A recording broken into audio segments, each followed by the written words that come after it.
Hey, what's going on, everybody? This your boy James from Forte.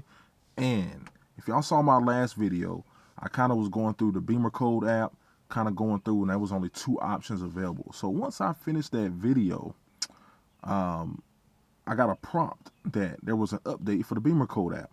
So I update the Bimmercode app, and lo and behold, boom, I get a lot more options, man, of stuff I can code.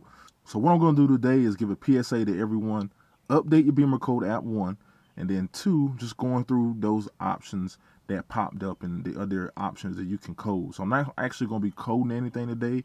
I'm just going to be showing you what options are now available and what items you can code. If there's anything you want to see me code, please comment down below, and I'll try to make an individual video on each one so we can kind of go through those type of scenarios with you. So let me know down below in the comments what y'all want to see me code.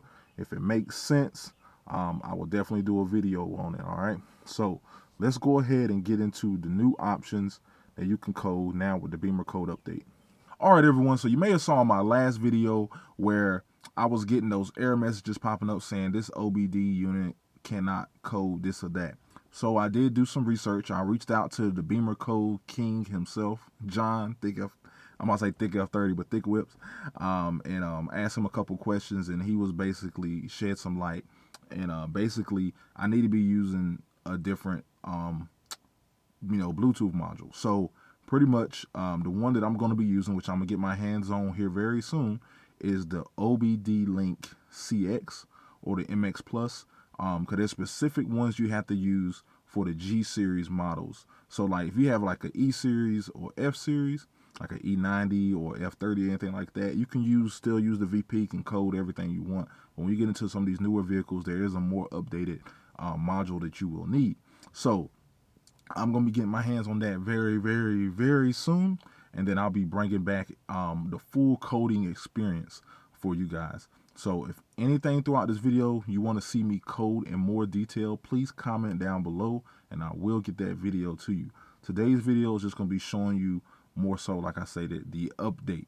So because I did the update and now I got more items to select from. So I'm just going to be showing you what's actually available right now, today, in the Bimmercode app after the recent update that I just did, and just showing you what's available. If anything in here, as you're watching the video, if you see anything you want to see me code, comment down below. Let me know. If I get enough requests of a certain item, I definitely will get that coded. All right. So now let's go ahead and get into what's now available. All right. So as you guys can see right here, this is the control unit's homepage, as we're familiar with seeing if you've ever done coding before with Bimmercode. So we have more options over here highlighted in green, because before we only had 2. Now we have all the options highlighted in green. So that means, hey, that means we can access it. We can get into it. All right. So like I said, I'm just going to go through and open each individual one, see what's available. If there's anything in there you want to see me code, just comment down below what it is, and we'll get it taken care of for you, all right? So first, let's go ahead and start with Advanced Crash Safety Module. Let's see if I can get into that. Click into that, and it says this control unit is not accessible with the used OBD adapter. So I can't access it with this adapter, so once I get the updated adapter, I'll be able to come back in here and get that. So as soon as I get that, I'll be able to put out another video and show y'all exactly what's in there. I actually probably do some coding at that point too, just to try out the adapter to make sure it works. So make sure you're subscribed and hit that notification bell so you know when that video drops. All right. So back to the control unit's homepage. Now let's look at air conditioning. Let's see what's available under there. All right, everyone. So now we're under air conditioning, and it looks like just have some air conditioning circulation memory settings. Auto air recirculation, AC on, and then auto apply settings and manual mode. So that's what's available underneath air conditioning. So we'll go back. Body domain controller. So it says doors, windows, driver mode, lighting, and mirrors. So let's see if we can get into that. And we are not allowed to get into that using this adapter. So definitely when I get my hands on that new adapter, man, I'm going to come back and update y'all. All right, so I do apologize we're not able to get into everything right now, but I don't have it in my hands right now, but I am getting it. Probably looking like in the next day or 2, I will have it in my hands. So I'm going to play around with it, get that video out for you guys, all right? So the next thing we have is engine control unit. It looks like it's auto start stop functions. So we actually had that available before the update, but let's see what it looks like now. All right, so basically the same stuff we had available before. Auto start stop memory and auto start stop function active. So that's what you can code there. All right, so next is going to be head unit. So it says audio, display options, iDrive systems, and video. So let's see what's in head unit. All right, so head unit's pulled up right here. So it looks like we have acoustical confirmation. We have audio max volume at start, which is pretty interesting. Daytime running lights. I don't know why you would want to cut those off. It looks like you can. Display options, iDrive settings. So you have your startup animations, volume pop-up, tire pressure control, cover artwork, one touch turn signal. One touch equals signal 5 times. For those that do use their turn signals, little BMW joke there. Video via USB, video in motion, warning at startup, camera warning, and night vision warning. So there's a lot of options underneath head unit that I can code. Like I said, if you want to see any of those, let me know down below. If I get enough requests, I definitely will get that in on the video. All right. So now let's look under instrument cluster. Let's see if we can code anything underneath there. So it says instrument cluster, display options, driving mode, fuel reserve warning. So let's see what's going on there. All right, so we're underneath instrument cluster. So it looks like we have audio, acoustic signal, and reverse gears engaged. Display options, the M layout, diesel logo if you have diesel. So I guess you can activate a diesel logo without having diesel, which is kind of interesting. Then you have your low fuel warnings. Default is set at 30 and 50, but looks like you can go in and change those settings as well. So that's pretty cool. All right, so now let's look at receiver audio modules. Looks like it's active sound design.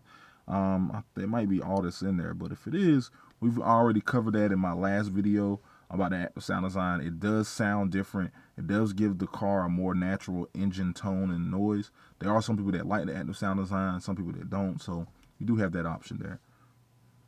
So as we see underneath here, it's just an active sound design. As you see, I already had it coded not active for the last time I coded, so it's not active at this current time. So that's good to see there. We have roof function center, which is acoustical confirmation and alarm system. All right, so we have roof function center here. So it looks like we have acoustical confirmation. So it's like lock and unlock confirmation, confirmation sound volume, frequency and duration. Then alarm system, alarm sound, set to USA, interior motion detection, and OBD alarm. So those are kind of interesting there, how that works. You can code those type of things there. Then we have seat module driver and passenger, which looks like they control the same thing, just one's for driver and one's for passenger. So let's just click on the driver and see what's available there. All right, so underneath the seat module driver, looks like we got seat heating. So seat heating, cooling, and setting memory. I set at 15 minutes. Actually, let me just click in this to see what's in here. So you can set it to 15 minutes. That will remember your settings, 24 hours, do not save, and unlimited. So that's pretty interesting. So that's seat heating and cooling. Because in this car, I do not have the carbon buckets. So I do have heated seats and cooled seats. The cool seats is an option. I think it's like a $300 option, which is well worth it. If you stay in a warm climate area, definitely option the cool seats, man. They make the greatest difference. Especially if you're anywhere in the South where it gets real hot in the summertime, you'll definitely appreciate the cool seats. So that seems to be it. Seems to be all we can code right now. Like I said, as soon as I get the new adapter, I'm going to hook that up, play around with it, see if there's any differences, and I will be bringing y'all a video on that also once I get the new adapter. But I did just want to create this video to show you guys the full option list, because the previous video only had 2 options. Did the update, now we got a full option list of things we can code, man. So it's very, very interesting. I always recommend anyone that has a BMW, go in there, get Bimmercode, go in there and just look and see if there's anything that annoys you about the car that you could probably fix through coding or get it turned off, and you don't have to worry about it anymore. It just really improves your driving experience. If it's a car, if it's your daily car, if it's just your project car, anything like that, code off some of this stuff you don't really care about. You don't have to worry about it no more. You know, I mean, don't code off anything that's going to get you in trouble or anything like that. I wouldn't recommend doing that. But anything, you know, heating and cooled seating memory, you know, stuff like air circulation, you know, any of that, like odds and ends stuff, what displays and stuff pop up when you cut the car on, any of that stuff, man, it just adds that other individual piece in your car that you'll appreciate every time you get into it. All right, so that's gonna be today's video. Just want to show you what's available. Thank you guys for watching. Thank you for all the support that I've gotten so far, man. It's been greatly appreciated, and that's gonna be today's video. So like, subscribe, and I'll holler at y'all later, man. Peace.